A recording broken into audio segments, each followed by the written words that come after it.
बड़ी बहस देख रहे हैं आप। मैं हूं आपके साथ निहारिका महेश्वरी।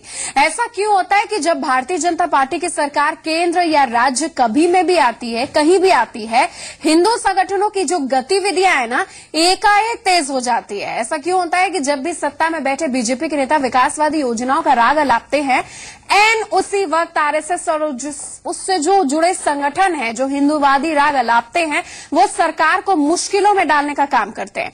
अतीत में ऐसा कई बार हो चुका है और मौजूदा वक्त का माहौल इसकी गवाही दे रहा है। अब सवाल यह है, क्या शह मात का खेल ये है जिसमें अपना अपना एजेंडा मनवाने की होड़ सी मची हुई है? अगर ऐसा है तो यकीनन इस खेल की पहली बाजी नरेंद्र मोदी के नाम गई है, क्योंकि धर्मांतरण के हंगामे के सूत्रधार रहे राजेश्वर सिंह फिलहाल हाशिए पर हैं। सवाल यह भी है, क्या इतने भर से कभी प्यार कभी टकरार वाला खेल रुक पाएगा?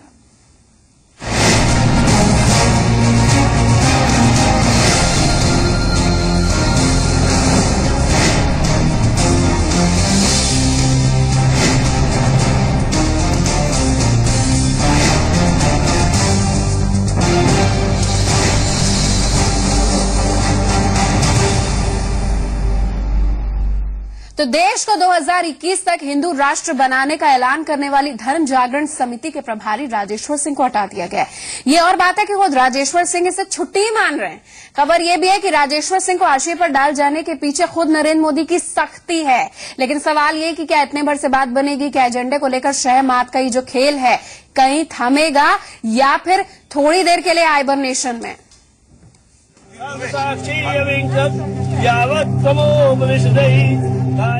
यूपी में धर्मांतरण अभियान की कमान संभाल रहे राजेश्वर सिंह की छुट्टी हो गई है। बताते हैं कि इस कार्रवाई के पीछे नरेंद्र मोदी की सख्ती है। बीते शीतकालीन सत्र में सरकार की खासी किरकिरी कराने वाले और विकास के एजेंडे को प्रभावित करने वाले धर्मांतरण के मुद्दे पर मोदी की सख्ती दरअसल संघ से जुड़े संगठनों और सरकार के बीच छिड़ी सैद्धांतिक और वैचारिक लड़ाई में पहली जीत मानी जा सकती है। हालांकि खुद बीजेपी के नेता इसकी परिभाषा अलग तरीके से दे रहे हैं। नहीं, राजेश्वर सिंह जी काम में कर रहे थे। जैसा मैंने टीवी पर सुना है कि उन्होंने कहा कि स्वास्थ्य के कारणों से, और हर व्यक्ति को स्वास्थ्य के कारणों से अपना आराम करने गिर रहा है। और राजनीतिक दल या सामाजिक संगठन किसी तरह की नौकरी नहीं होती है। वहीं राजेश्वर सिंह की खामोशी ये बता रही है कि दरअसल उन्हें साइडलाइन करने के लिए किस हद तक कड़ी चेतावनी मिली है। हालांकि राजेश्वर सिंह इसे अवकाश बता रहे हैं। अब जब हम उस पद पे नहीं, उनका बात करेंगे। अच्छा, पद से ही हटा दिया गया? हमने पद से छुट्टी ले ली। अच्छा, पद से छुट्टी दे दी है? हमने ले ली छुट्टी, हमने। अच्छा, आपने खुद ली अपनी मर्जी से? ये पहली बार नहीं है जब संघ और उससे जुड़े संगठनों और सत्ता में मौजूद बीजेपी की सरकारों के बीच का द्वंद इस तरह खुलकर सामने आया है। बल्कि अतीत में इसके कई उदाहरण सामने हैं। ये सच है कि बीजेपी की सरकार जब भी बनी है उसके पीछे संघ के करोड़ों स्वयंसेवकों की मेहनत रही है। लेकिन इन सब के साथ एक बड़ा सच ये भी है कि सत्ता में आने के बाद बीजेपी की सरकारों को संघ के वैचारिक एजेंडे से ही लोहा लेना पड़ा है। साल 1992 में इसी शहमात के खेल का खामियाजा कल्याण सिंह की सरकार को भुगतना पड़ा था। जब बाबरी विध्वंस के बाद न केवल कल्याण सिंह की सरकार बर्खास्त हुई, बल्कि 4 और बीजेपी की सरकारें इस मुद्दे की बल चढ़ गईं।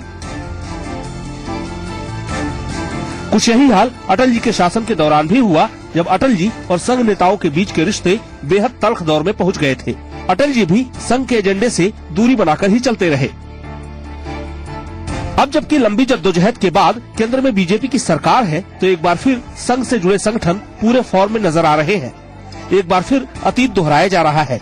हालांकि मोदी ये बात अच्छी तरह जानते हैं कि उन पर जनता ने भरोसा उनके विकासवादी एजेंडे के चलते जताया है, न कि संघ के एजेंडे को लेकर। मोदी को ये भी पता है कि अगर वो संघ के एजेंडे के सामने कमजोर पड़े तो अगली बार उन्हें इसका खामियाजा भुगतना पड़ेगा। सो मोदी ने सख्ती दिखाई है और शीतकालीन सत्र में सरकार का काफी वक्त बर्बाद करने वाले धर्मांतरण के मुद्दे को सख्ती से दबाने की कोशिश की है। यही वजह है कि राजेश्वर सिंह किनारे किए गए हैं। वैसे ये भी बड़ी हकीकत है कि नरेंद्र मोदी जब भी सत्ता के केंद्र में रहे हैं, हर बार उन्होंने इन फ्रंटल संगठनों के एजेंडे को हाशिए पर डाला है और इनके निशाने पर रहे हैं। गुजरात इसका सबसे बड़ा उदाहरण है। अब नरेंद्र मोदी को एक बार फिर उन्हीं चुनौतियों से जूझना पड़ रहा है जो चुनौती अतीत में हर बीजेपी की सरकार के सामने आई है। हालांकि मोदी ने पहली बाधा पार कर ली है, लेकिन सवाल अभी भी खत्म नहीं हुए हैं। सवाल यही कि क्या नरेंद्र मोदी का सख्त रवैया वाकई संघ से जुड़े संगठनों की गतिविधियों पर पूरी तरह काबू पा सकता है, या फिर ये सिर्फ हालिया डैमेज कंट्रोल की कोशिश भर है, ताकि बजट सत्र में सरकार उन अध्यादेशों को कानून में बदल पाए जिन्हें पास कराने में वो शीतकालीन सत्र में चूक गई थी।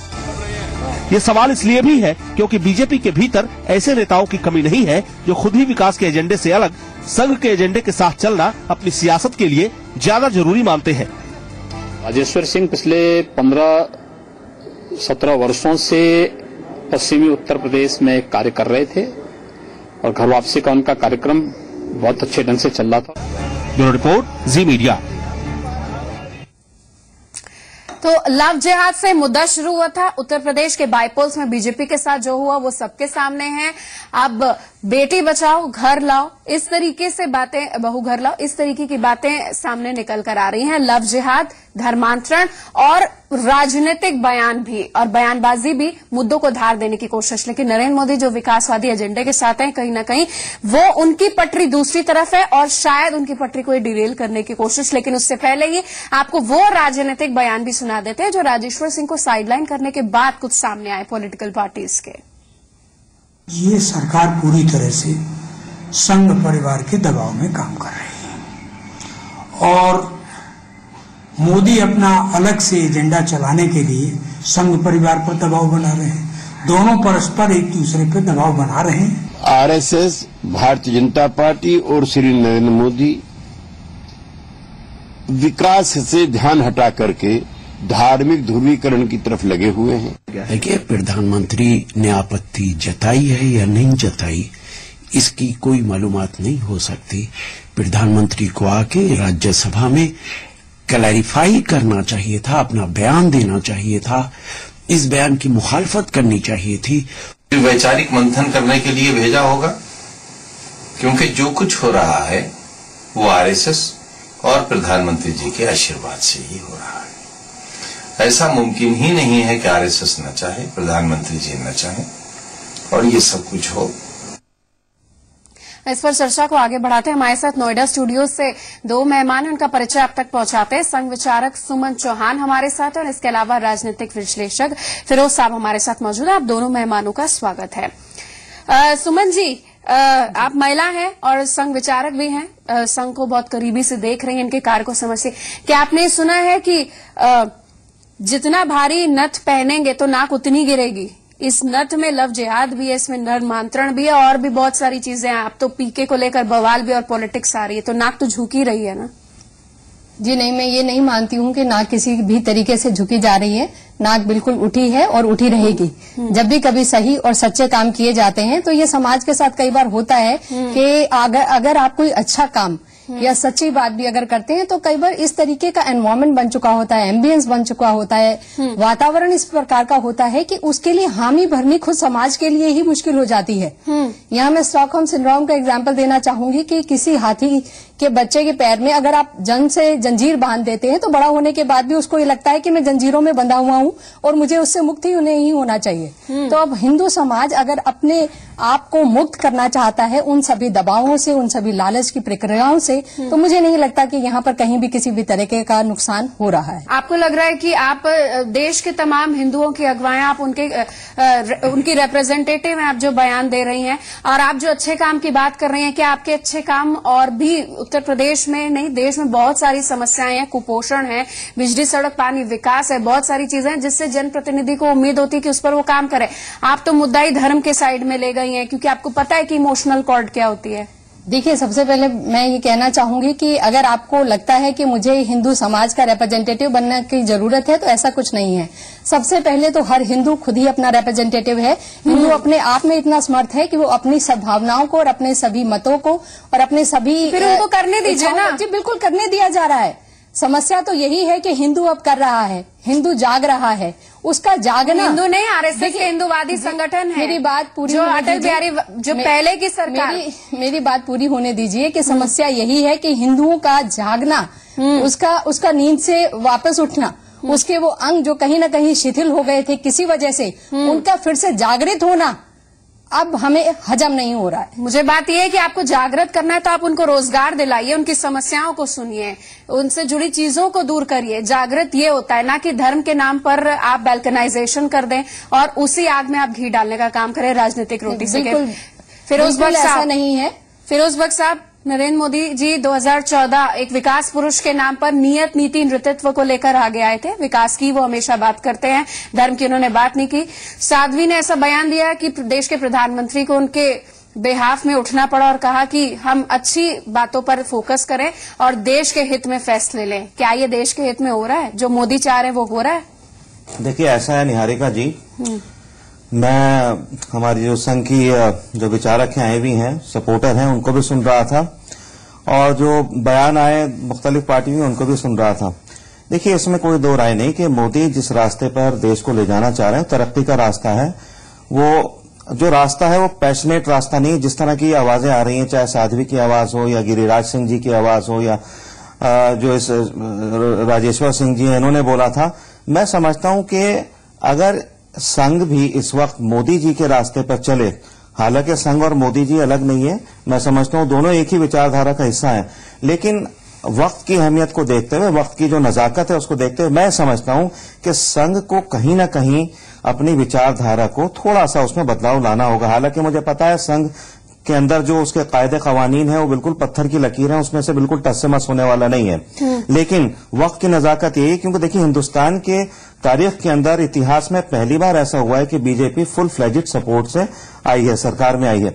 और इसमें ये हमारी बहन बात कर रही थी, हिंदू जाग रहा है या मुस्लिम सो रहा है जाग रहा है, ये हिंदू मुस्लिम की बात नहीं, हमें बात करनी चाहिए इंडियनिज्म की, हमें बात करनी चाहिए हिंदुस्तानियत की, भारतीयता की। हम सब एक हैं, हम हिंदू मुस्लिम बात में हैं।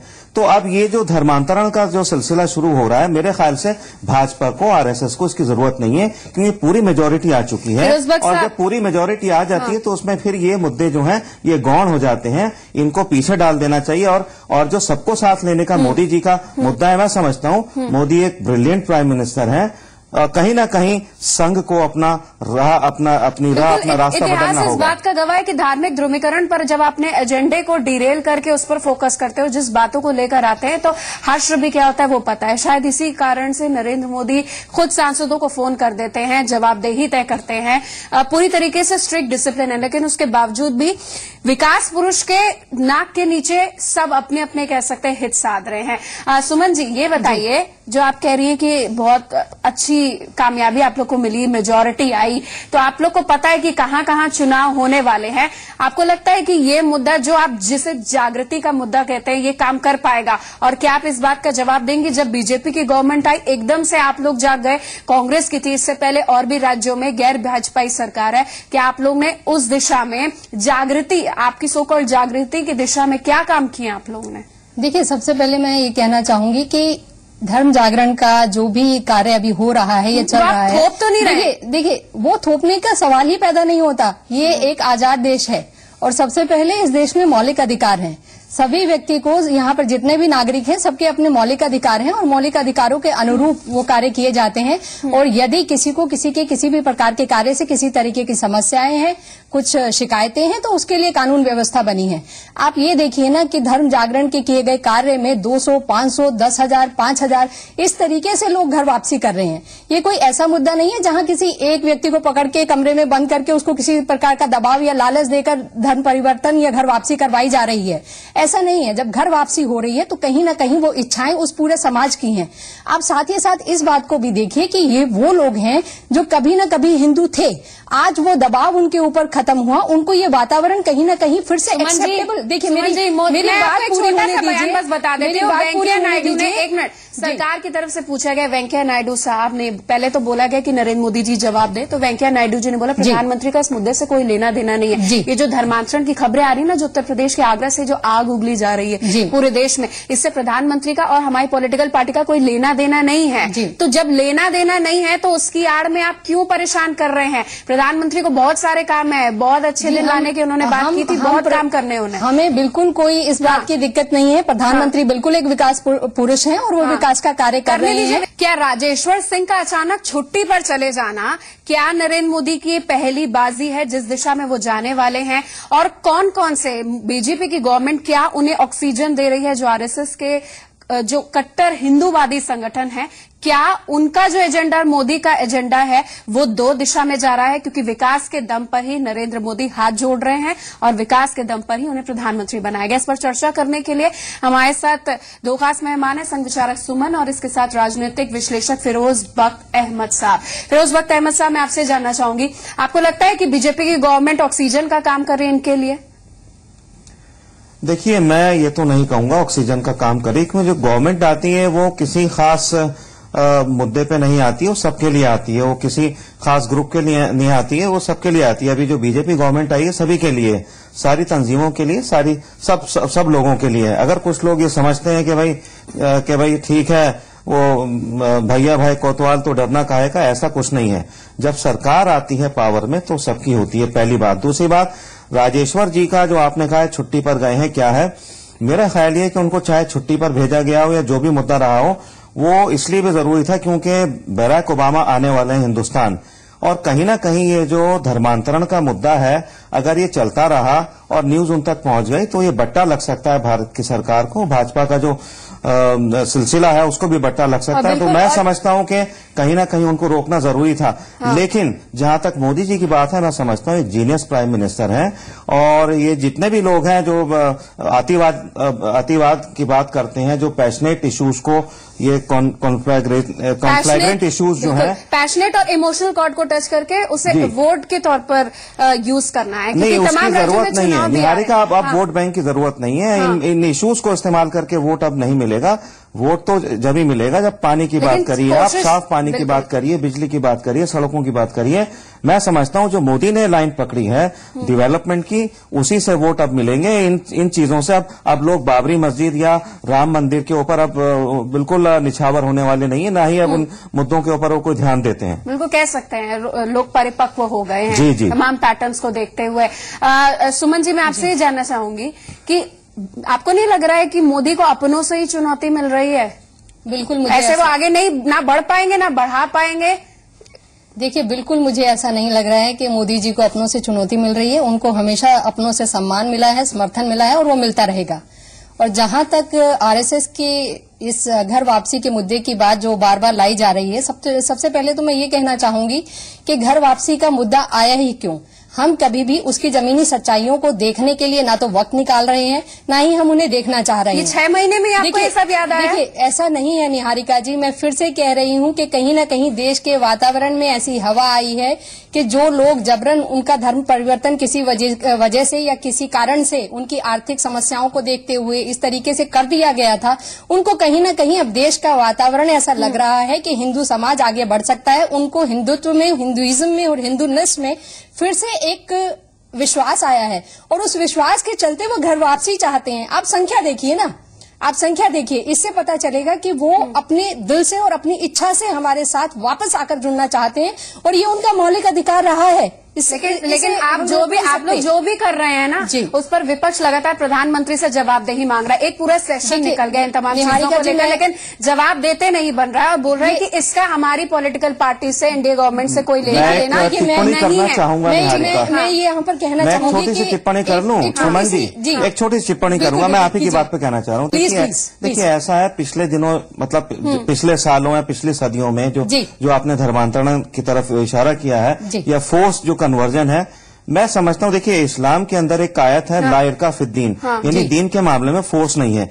वो जो कन्वर्जन हो सकता है कुछ उसके रीजंस हो, सोसाइटी में कुछ कहीं बराबरी लोगों को नहीं मिल रही हो, कोई और रीजंस हो, सोशल रीजंस हो, वो हुए। लेकिन मैं समझता हूँ जो एनफोर्समेंट है रिलीजन के मामले में या धर्मांतरण के मामले में, वो ठीक नहीं है। चाहे वो मुसलमान करे या हिंदू करे, कोई भी करे, इस बात में मैं बिल्कुल आपके साथ हूँ। कानून इस बात पर बिल्कुल साथ है कि किसी को भी जोर जबरदस्ती या जबरन धर्म परिवर्तन नहीं करवाया जा सकता, जबरन धर्म परिवर्तन नहीं करवाया जा सकता। लेकिन प्रधानमंत्री के लिए एक एम्बैरेसमेंट भी नहीं बनना चाहिए। बिल्कुल नहीं है, क्योंकि आपको पता है कि जो आप लोग कर रहे हैं, प्रधानमंत्री सदन पर उस पर जवाब तक नहीं देना चाहता। विपक्ष काम नहीं करना चाहता। This is an opposition for the sake of opposition only.